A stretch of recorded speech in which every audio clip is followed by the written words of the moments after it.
আসসালামু আলাইকুম সবাইকে। আমি আজকে দেখাবো খুবই ঝটপট একটি মুরগির মাংস রান্না। খুবই মজার, অসাধারণ স্বাদের এবং খুবই তাড়াতাড়ি হয় এটা।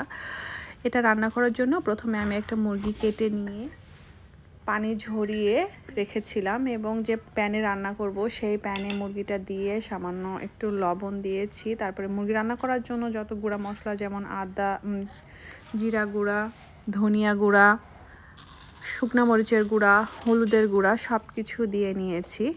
এরপরে আমি একে একে গরম মশলাগুলো দিয়ে দিব। লবঙ্গ, দারচিনি, তেজপাতা, সমস্ত যে মশলাগুলো লাগে মুরগির মাংস রান্না করতে সব কিছুই আমি দিয়ে নিয়েছি।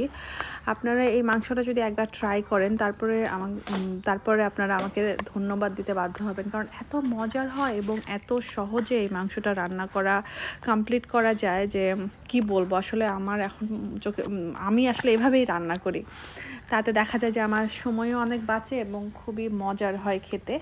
আমি এটাতে তেলও দিয়ে নিলাম এবং 1.5 চা চামচ আদা এবং রসুন বাটা দিয়ে দিয়েছি।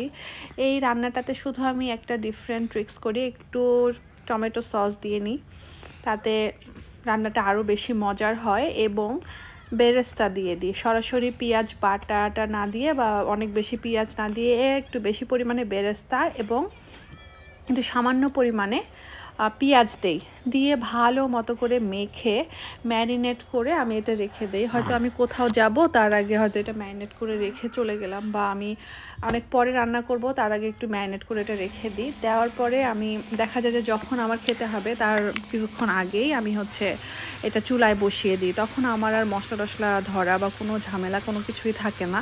বাট আমি যেহেতু টমেটো খেতে অনেক বেশি পছন্দ করি, আমি এই রান্নাতে সব সময় দেখা যায় যে একটা হাফ টমেটো দিয়ে রাখি।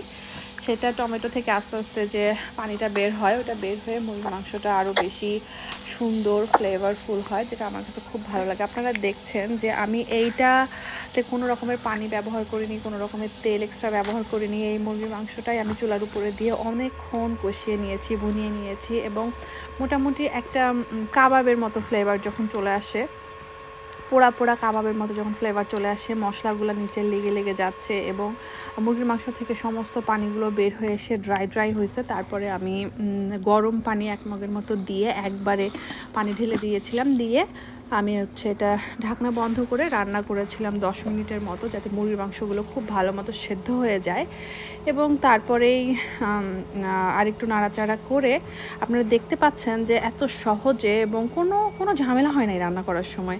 সহজেই আমি জাস্ট প্রথমে ভেজে কষে নিয়ে তারপরে পানি দিয়ে এই মজাদার রান্নাটা করেছি। সত্যি কথা, আমি এত ক্ষুধার্ত ছিলাম এবং রান্নাটা দেখেও এত সুন্দর লাগছিল, আমি আর পরে ভিডিও না নিয়ে খেতে বসে গেছি। Thank you so much, please try করবেন এটা।